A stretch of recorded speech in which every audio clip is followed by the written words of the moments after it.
طيب الحين نتكلم عن ساوند 2 اللي هي من النورمال ما شرحنا ساوند 1 وساوند 2 نبدأ نشرحها الحين إن شاء الله. طيب الحين ما قلنا إنه نحتاج مرحلة تحضير للكونتراكشن. حلو. بعدين يصير الكونتراكشن، بعدين يصير عملية الدايستول اللي هي مرحلة التعبئة، لأني أنا أول شيء بديت أحضر للضربة.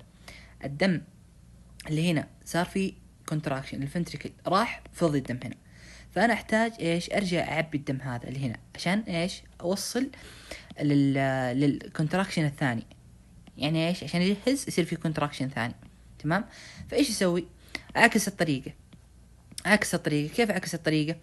قالوا مو عندنا الحين شو اسمه ترايكاسبيد والمايترال فالف الموجودين هنا مو الحين يتقفلون عشان ينزلون على الفنتريكل.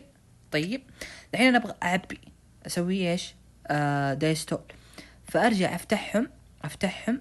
حلو. ارجع افتحهم من هنا، يعني خليهم مفتوحين.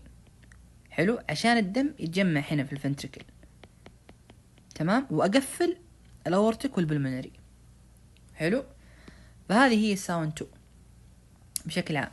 الساوند 2 عبارة عن ايش؟ هو عبارة عن open to tricuspid and mitral valve to diastole and close للبلمونري and الاورتيك.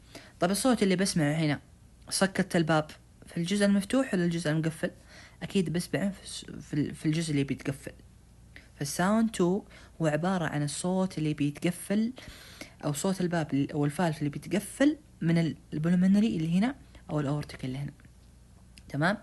يعني بريف سريع، الإس واحد يساوي صوت الباب اللي يتقفل أو الفالف اللي يتقفل في الترايكاسبيد والمايترال. طيب مع فتح إيش؟ الأورتيك والبلمونري. صوت 2 هو عبارة عن إيش؟ هو عبارة عن تكفيل البلمونري والأورتيك. تمام. وأفتح الترايكاسبيد والمايترال. طيب والصوت اللي بسمعه هو صوت قفلة الفالفات. طيب